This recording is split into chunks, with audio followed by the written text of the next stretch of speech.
各位弟兄姐妹，大家主日平安。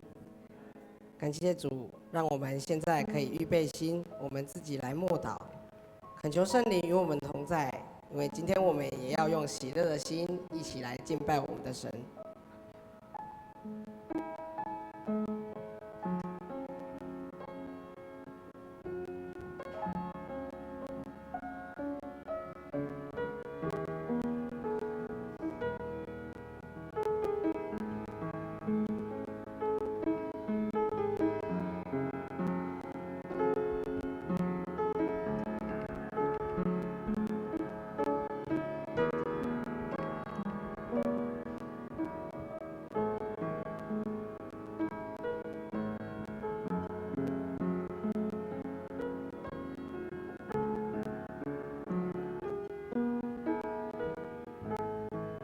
现在我们一同用使徒信经来宣告我们的信仰。我信上帝，全能的父，创造天地的主。我信我主耶稣基督，上帝的独生子，因圣灵感孕，由童贞女玛利亚所生，在本丢彼拉多手下受难，被钉于十字架，受死。埋葬，降在阴间，第三天从死人中复活，升天，坐在全能父上帝的右边，将来必从那里降临，审判活人死人。我信圣灵，圣而公的教会，圣徒的相通，罪的赦免，身体的复活，永远的生命。阿们。我们一起站立，一起来赞美我们的主耶稣，因为他是荣耀的君王，配得我们的赞美。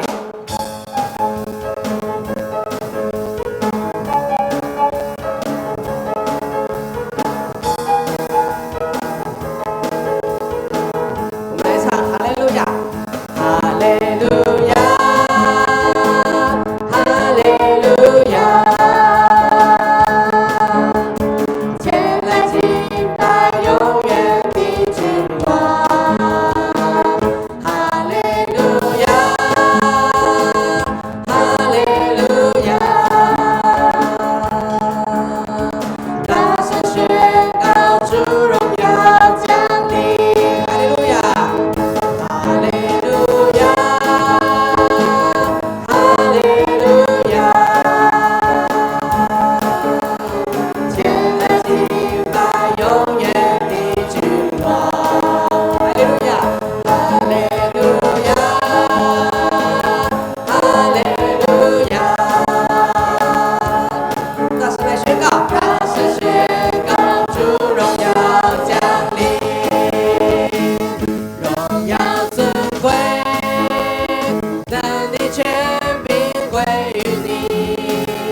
荣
我的救赎，我的救赎，荣耀尊贵，能力权柄归于你。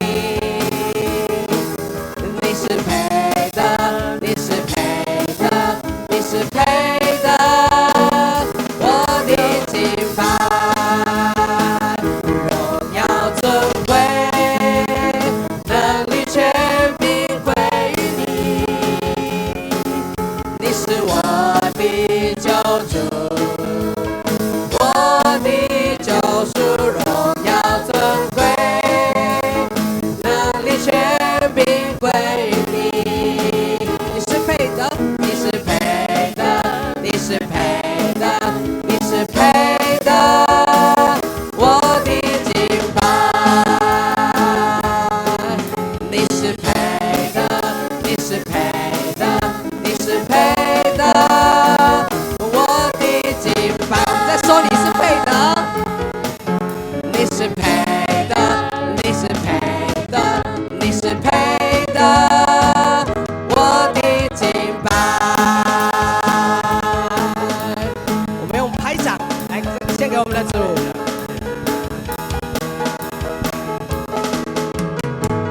我们将我们的掌声献给我们天上的父。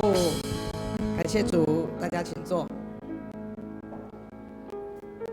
耶稣，我们要爱慕你，我们要单单渴慕寻求你，我们要倾倒我们的生命来对你献上感谢。我们用这首歌一起来。耶稣，我要爱慕你，我要爱慕你，倾倒我的生命，你是我唯一所求，让我心单单渴慕你。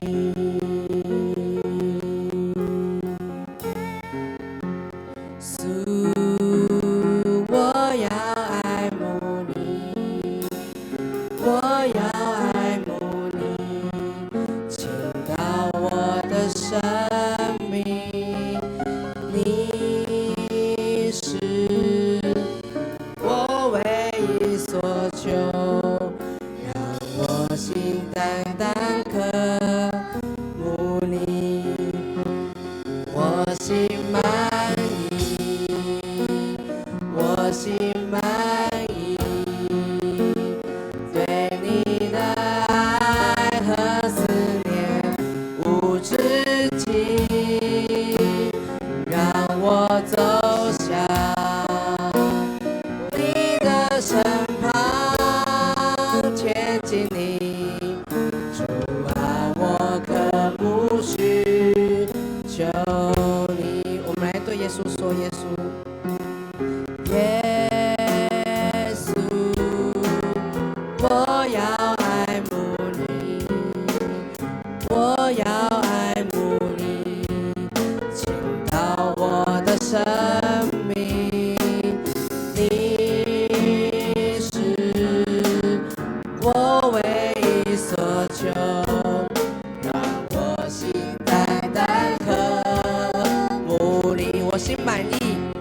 我心满意，我心满意，对你的爱和思念无止境，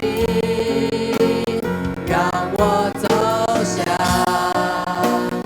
你的身旁，贴近你，主啊，我渴慕寻求。我们将我们的手放在心上，我心满意，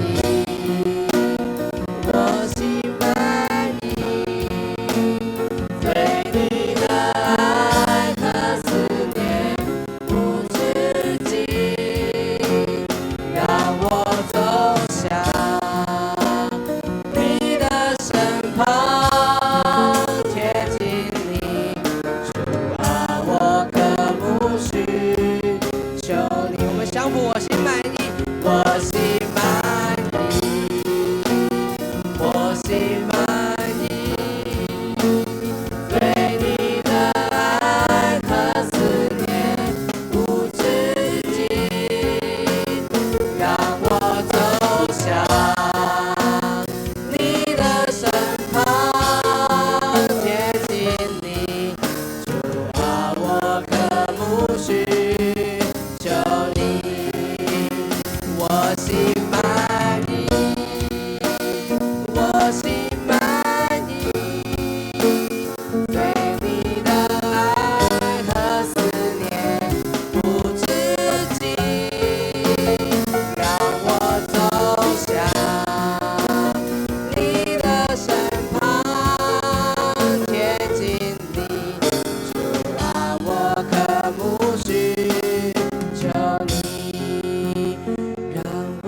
说主啊，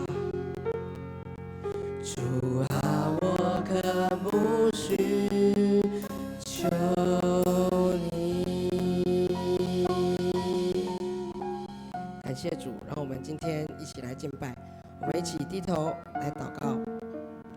感谢主，我们感谢你时刻与我们同在。每当来到你面前的时候，我们都用喜乐的心来赞美你，因为我们知道你是我们随时的帮助。我们要渴慕你，寻求你，你就将最大的恩典赏赐给我们，使我们丰盛有余。感谢你带领我们今天来到你面前，能够用诗歌来歌颂赞美你。愿你悦纳我们所献上的诗歌，能够成为馨香的活祭，在你的面前。我们这样的祷告都是奉主耶稣基督的名来求，阿们。接下来我们预备心，我们来奉献。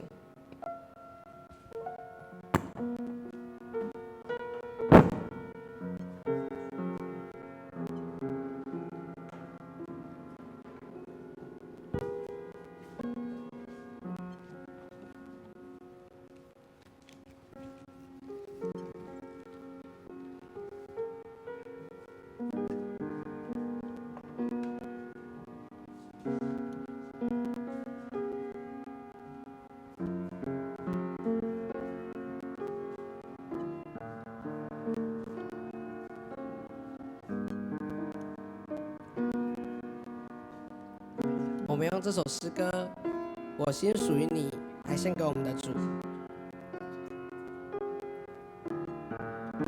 我来到你面前，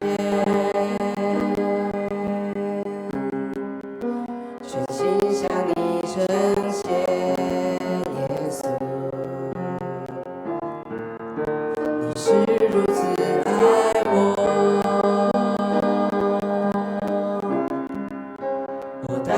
属于你，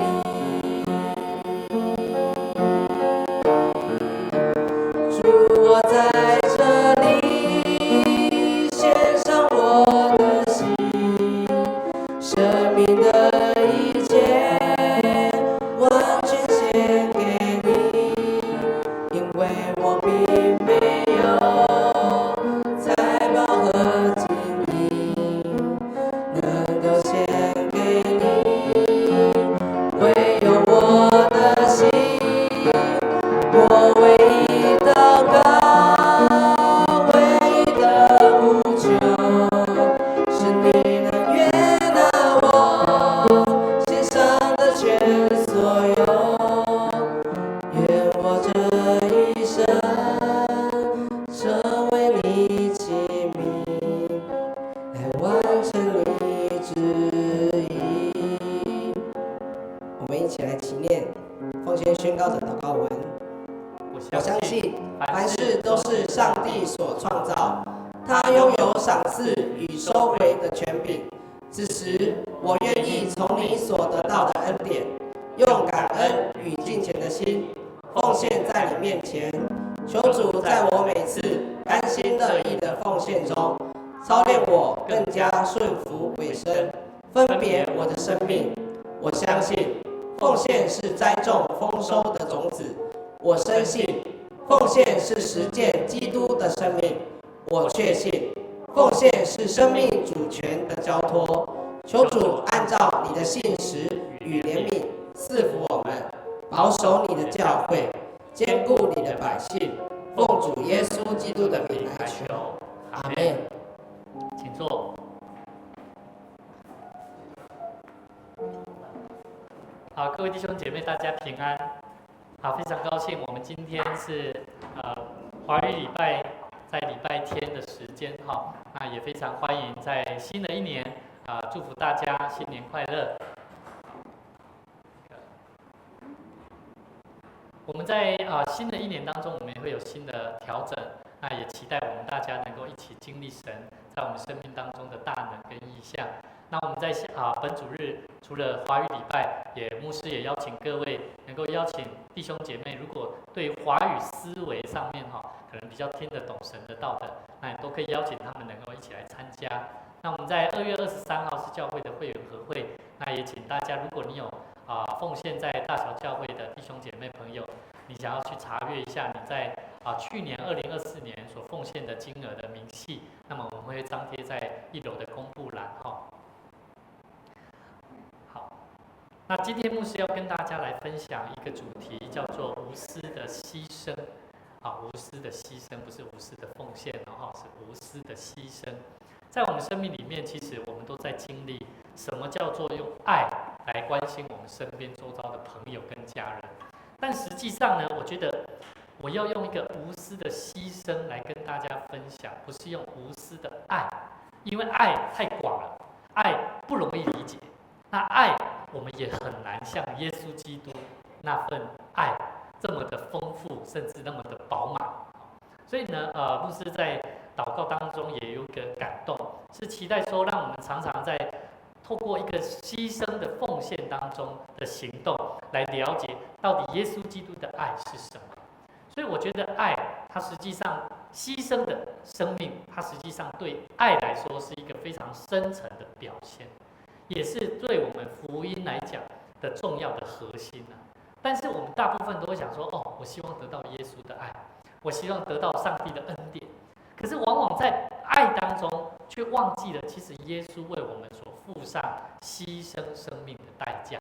好，所以呢，我们可以看到我们以前台湾在宣教史上19世纪非常有名的可说是台湾之父，伟大的宣教师马偕。那马偕呢？马偕博士呢？他的故事当中就是一个无私的牺牲跟爱的极限的表现。那怎么说？那么我们可以看到，马偕他29岁，他从加拿大能够远渡重洋来到台湾，甚至呢在台湾淡水地区展开他的宣教生活。那他特别在医治这个牙医他做牙科方面的治疗，带给台湾有许多无数的台湾人得到一个很好的帮助。所以他可谓是说这个拔牙的宣教师了。好，所以呢，他为了爱不惜牺牲了一切，然后在这个充满炎热，然后又充满疟疾肆虐的一个环境，台湾的地方能够扎根，就是用福音，用主的话语，甚至用神的道来跟随主的道来传递神的福音。所以呢，他也在台湾建立了这个淡水马偕医院，还有这个淡江中学，也就是所谓当时候的牛津学堂。那么我们可以看一下，你看到这个马偕，这个以前传道最前面那个是谁？有一个有胡子的有看到吗？他后面呢？后面有那个背着那个，你们觉得那是背什么？有医药箱，那还有什么？我觉得应该也有便当真的因为他们以前的环境台湾的环境是从一个地方到一个地方是非常远的，那他们没有东西可以买嘛，所以里面呢除了医药，还有什么？还有他们的食物。所以你会看到后面还有什么？还有雨伞我看这个图案，我就会想到说，我们做一个牧者，或者说我们教会的这个团队的领袖，我们就像最前面这个马偕宣教师一样，我们带着同工，带着弟兄姐妹一起走向那个什么宣教的道路。好，那我们看到这个马偕博士，他跟学生在露天为民众来做拔牙的动作，都让人非常感动。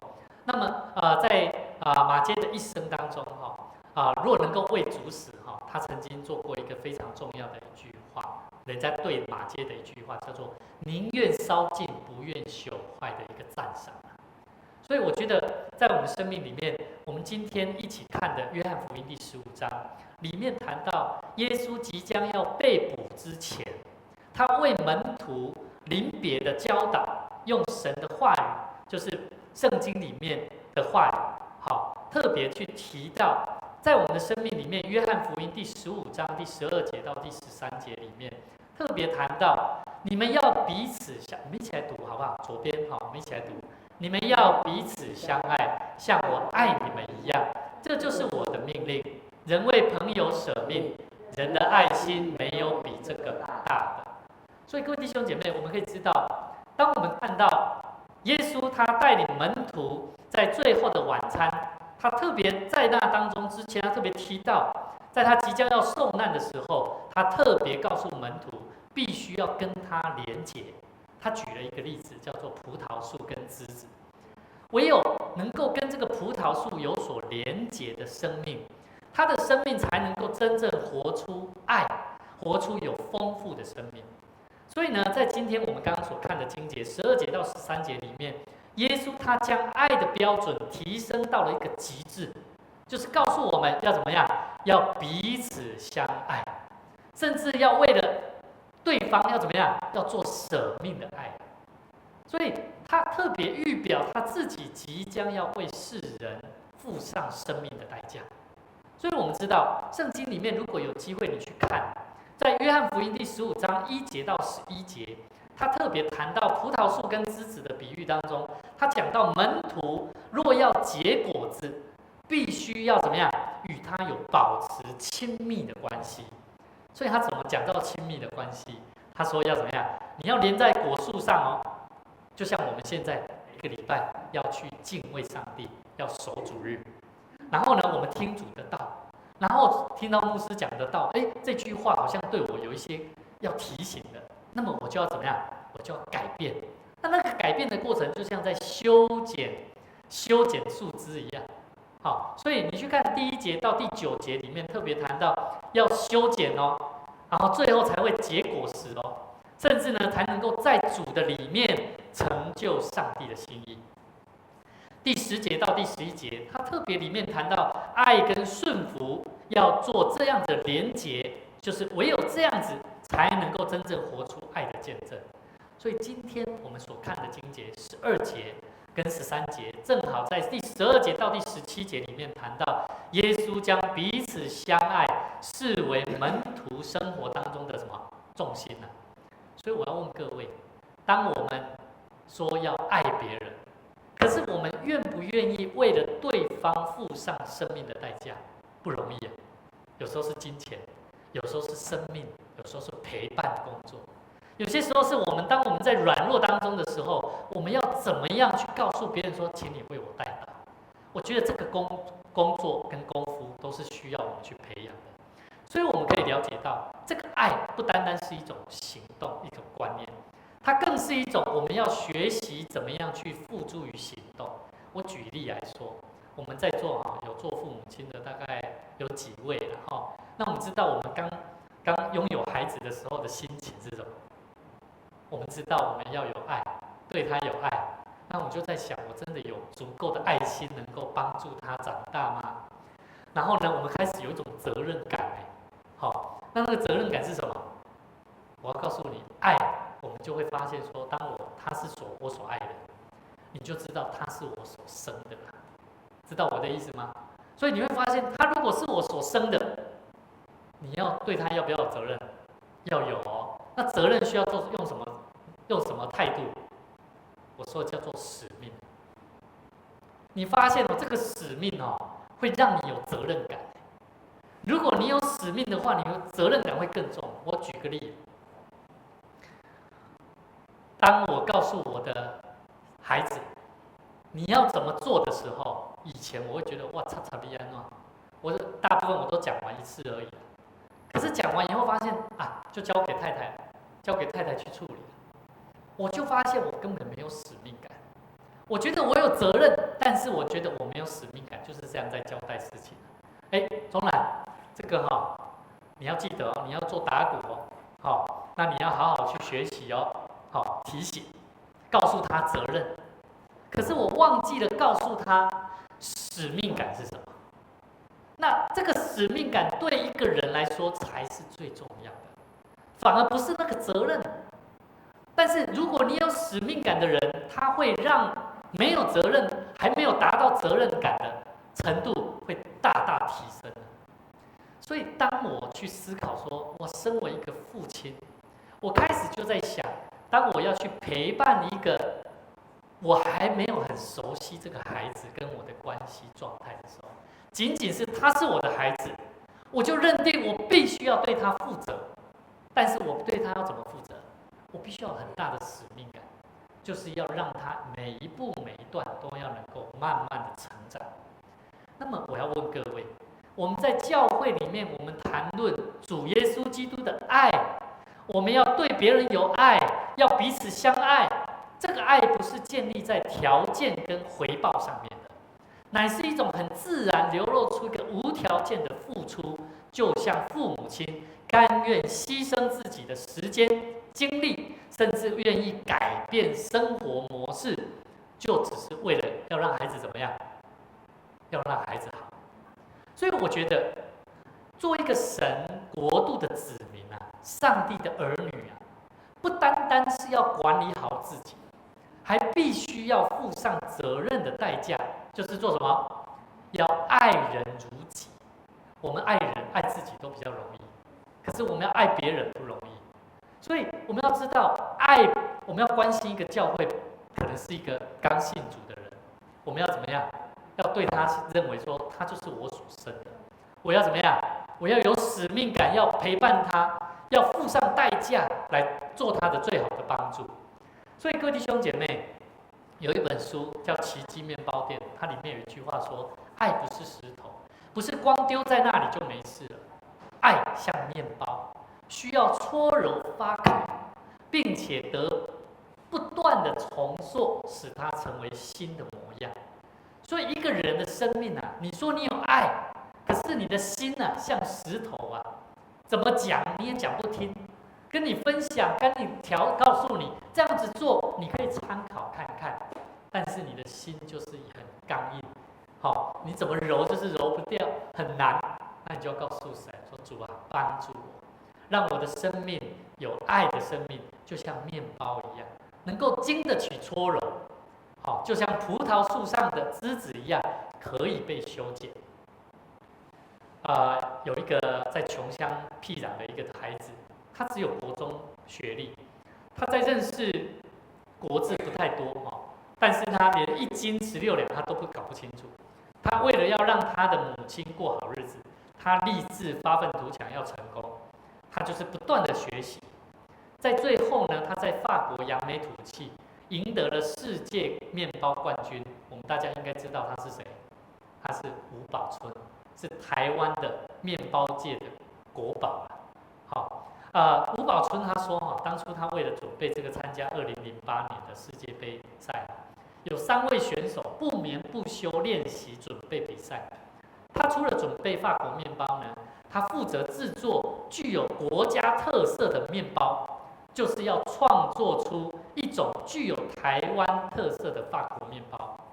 那什么是具有台湾特色的法国面包呢？他问了很多人，答案总是不能够感动他自己，所以呢，快到冬至的时候，他想起了他小时候，他冬天最喜欢、他最盼望的，就是即使再穷，这一天他的妈妈总是会煮一种叫做什么桂圆糯米粥啊。所以他就想到那时候他的妈妈在那个寒冷的天气，然后熬酿做这个用米酒炖煮的这个桂圆糯米粥，他就想到，对，就是桂圆糯米粥。他认为他的妈妈从天上给他一个灵感，经过一再的尝试，他就创作出了一个叫做桂圆糯米面包。所以呢，当时候他就因此而得名。那么我要问各位，在当下的吴宝春，我相信他让全世界的人都知道他母亲的伟大，他做到了。其实让我看到的是什么？我们看到吴宝春的母亲，她是不是无私的奉献跟牺牲？我相信是，在他的儿子的面前，一定是因为透过桂圆糯米粥，他把爱带进了吴宝春的所做的面包里面，让别人尝到了有爱的滋味。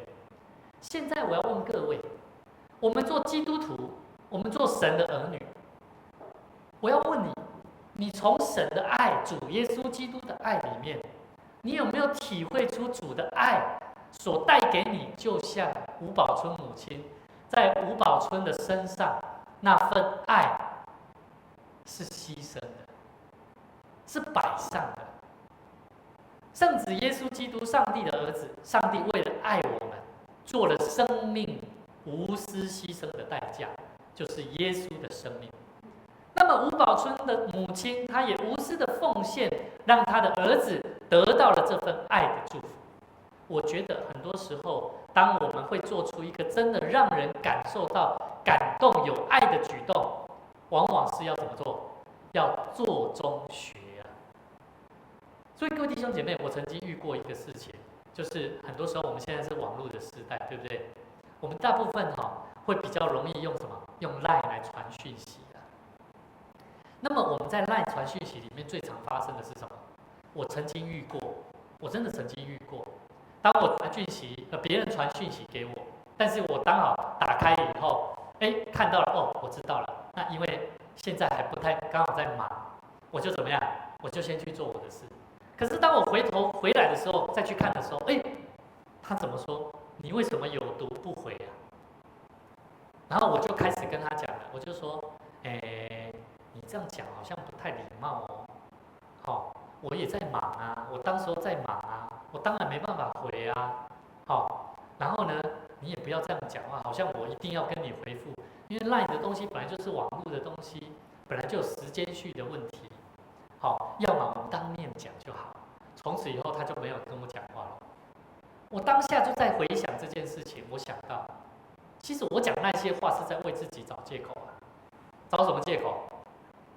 我没有承认，他讲的是事实啊，是不是？他讲的是什么事实？你有读不回啊，对吧？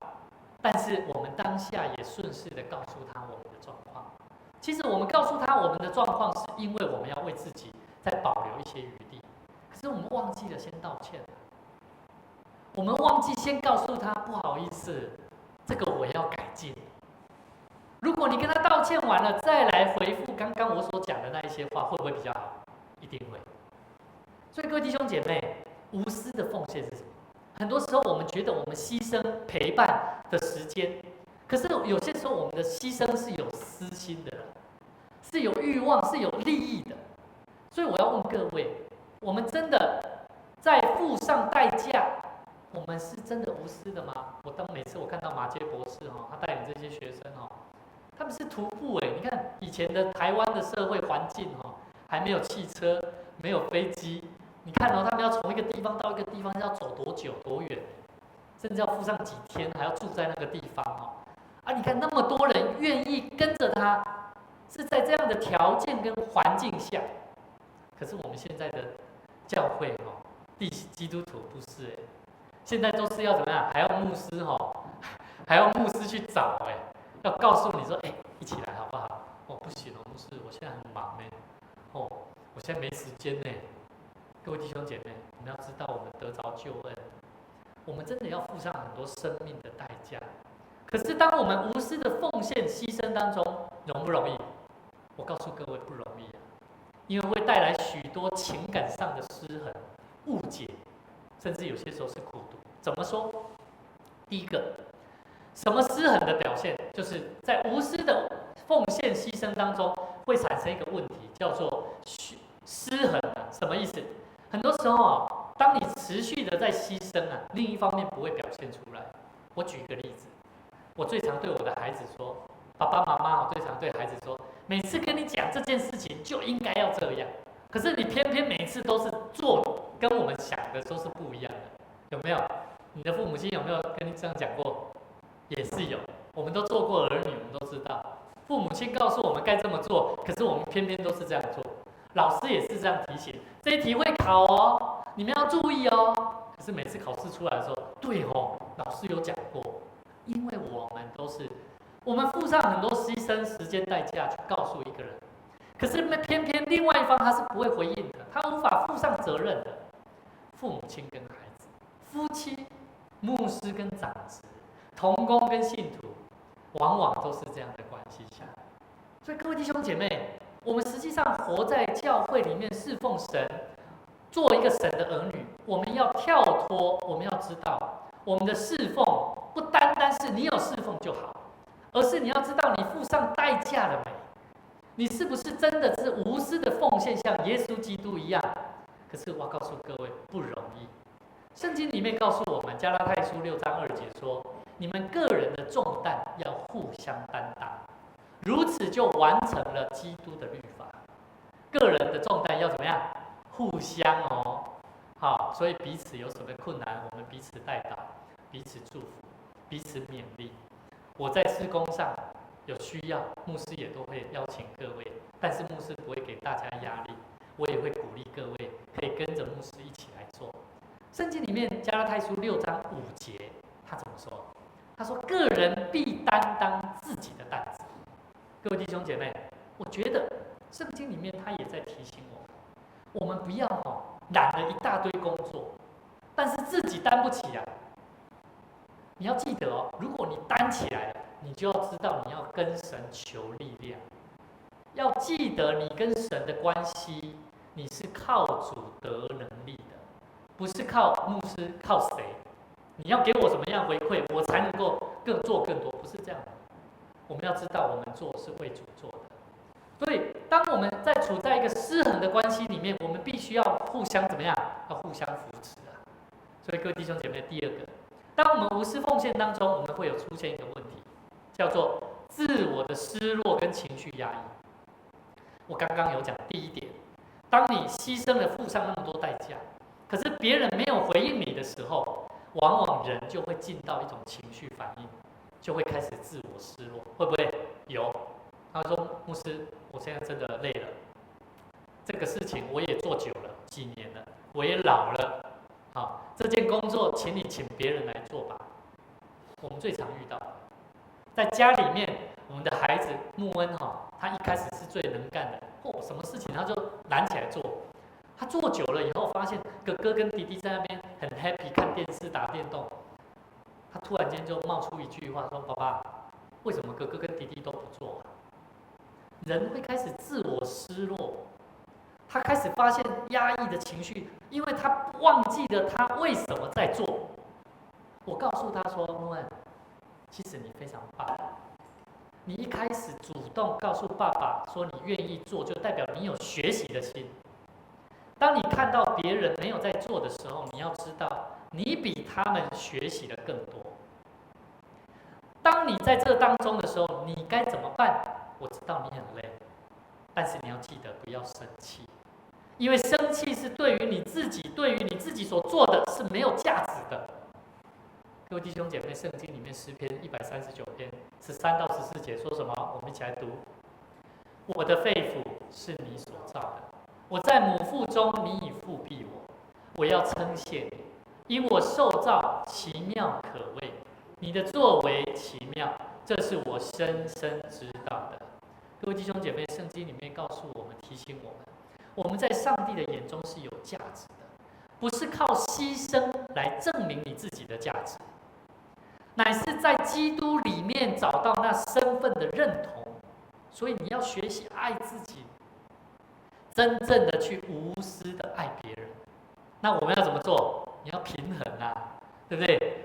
有些时候你做工侍奉神侍奉久了要怎么样？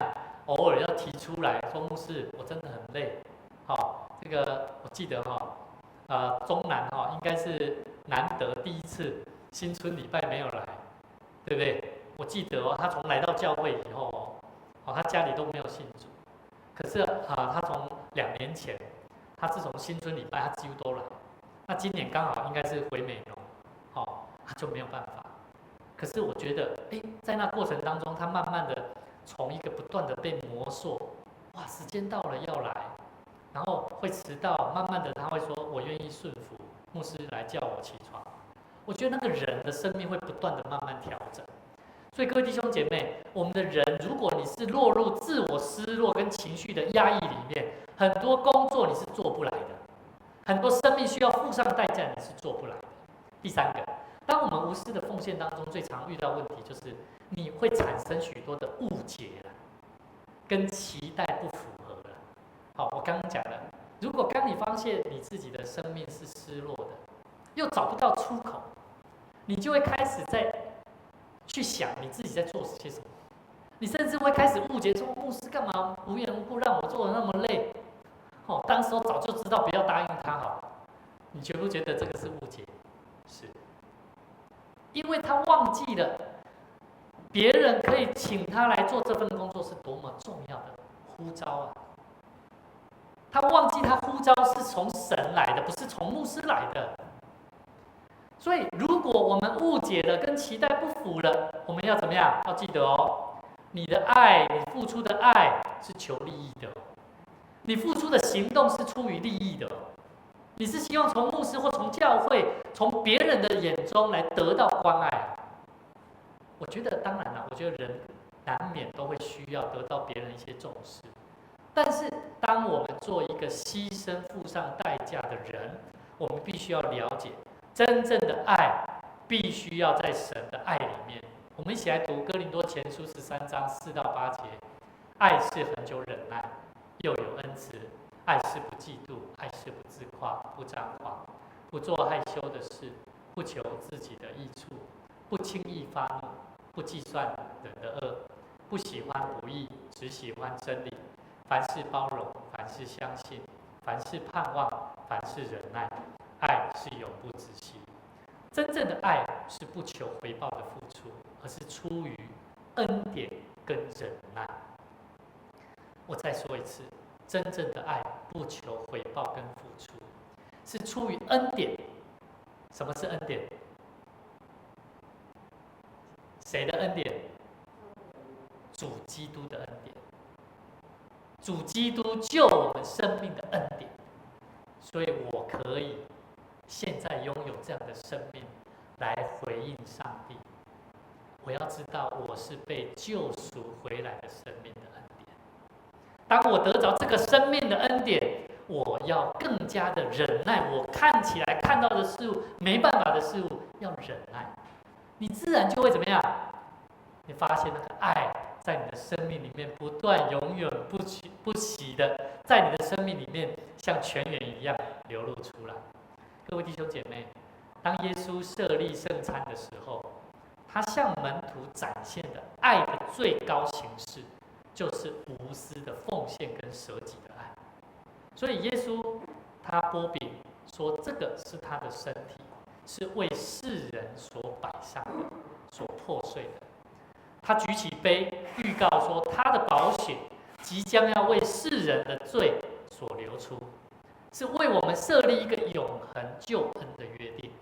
所以各位弟兄姐妹，我们要在神的面前求主帮助我们，让我们对主的爱、对人的爱是不求自己的益处，乃是凡事包容，凡事盼望，凡事忍耐，凡事相信，来成就上帝救我们的生命，是一个全新的生命。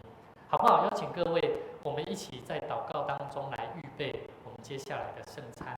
让我们一起在主的面前，求主来怜悯我们，帮助我们，让我们学习效法主基督无私的奉献，在主的爱中彼此成全跟扶持，将生命神给我们的爱的生命，能够在爱的源头里面，能够时时的散发出神的爱，祝福更多人。我们一起在祷告当中，一起来预备。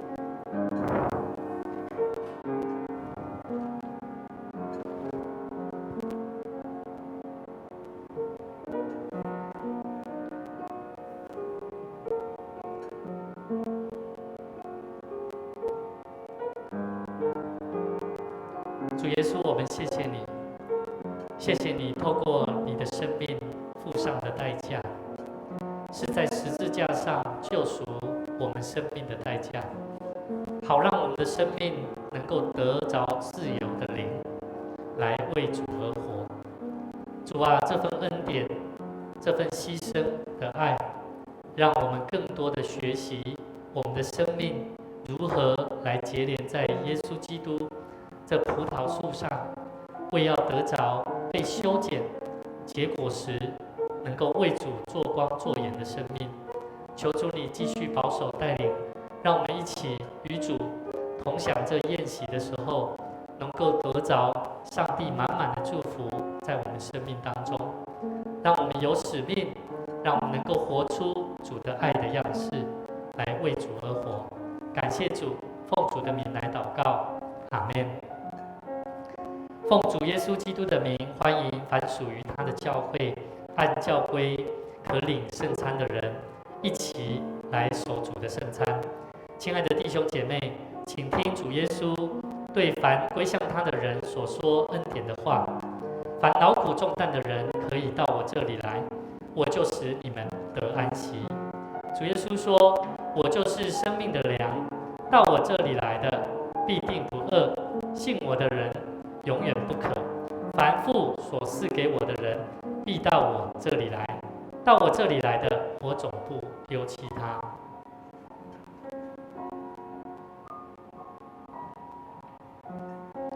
愿主耶稣基督的恩典与你们同在。亲爱的弟兄姐妹，请你们注意听主耶稣设立圣餐的话，就是照保罗所说的：“我当日传给你们的，原是从主领受的。”就是主耶稣被卖的那一夜，拿起饼来，祝谢了，就拨开，说：“这是我的身体，为你们舍的。你们应当如此行，为的是纪念我。”饭后，也照样拿起杯来说：“这杯是我的血所设立的新约。你们每逢喝的时候，要如此行，为的是纪念我。你们每逢吃这饼、喝这杯，是表明主的死，直到他来。”当主耶稣被卖的那一夜，拿起饼祝谢，所以我奉他的名，照他的样式，首先来感谢上帝。我们一起来祷告。主耶稣，天父上帝，现在我们遵照你的命令，摆设这个宴席，为了纪念你永远救赎我们生命的祭。我们谦卑恳求你差遣圣灵将我们分别为圣，又分别这些摆在你面前的饼与葡萄汁为圣，让我们接受这些，借着信而分享你的身体和宝血。因你的恩典的帮助，使我们在灵里得培育，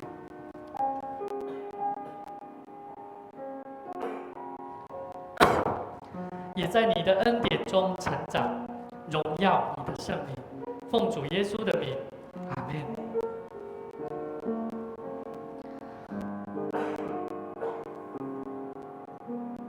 主耶稣说：“这是我的身体，为你们舍的，你们应当如此行，为的是纪念我。”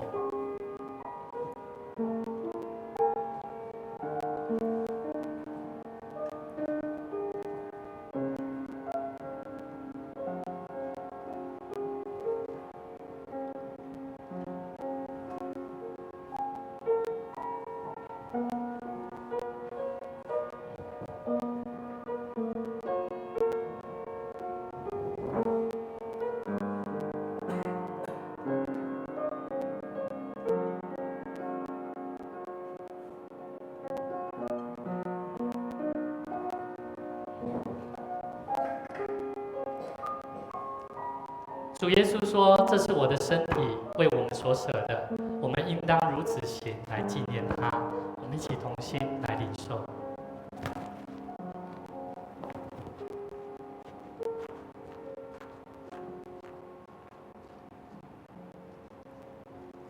主耶稣说：“这个杯是新约，用基督的血所设立的。每当我们如此行的时候，就应当如此行来纪念他。”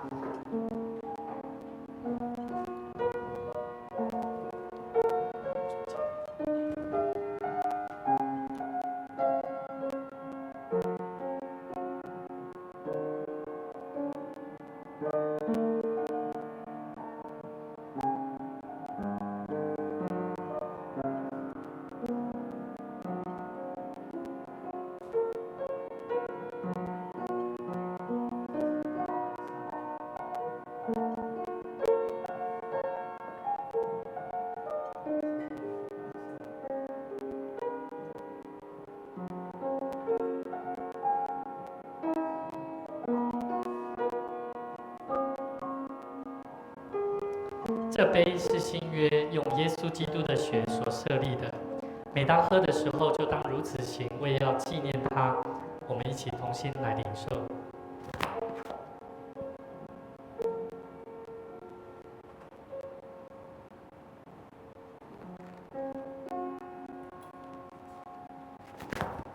你们每逢吃这饼、喝这杯，是表明主的死，直到他来。愿主耶稣基督的平安与你们同在。我们一起同心来祷告。无所不能的上帝，我们全心感谢你，因着你极大的爱，使我们领受你的圣餐，是培育我们灵魂真实的食物。再一次，使我们明白，你喜爱我们，保守我们，也让我们明白，我们是满有圣子奥妙身体的肢体，就是受祝福忠实的信徒，也是你永远国度的后裔。亲爱的上主，我们谦卑在你面前祈求，当我们再次献上自己做活祭的时候，求你鉴察接纳我们，同时求你以慈爱帮助我们，让我们能持续这个圣洁的交通，从今以后更能荣耀你。奉主耶稣基督的名，阿们。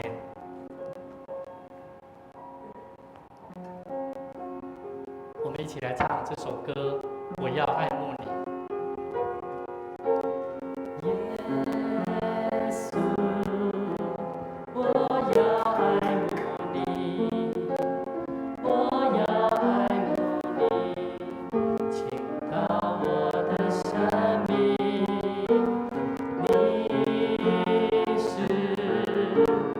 我唯一所求，让我心单单渴慕你，我心满意，我心满意，对你的爱和思念无止境，让我走向你的身旁，贴近你，主啊，我渴慕寻求你。我们一起起立，一起来领受上帝的赐福。愿主赐下智慧与力量，使你们在爱中彼此扶持，学习无私的牺牲，以基督的爱成为祝福的器皿。愿你们在生活中活出真实的信仰，坚定依靠神的恩典，满有爱心与盼望，直到见主面的那一天，从今时直到永永远远。阿们。请坐，默祷。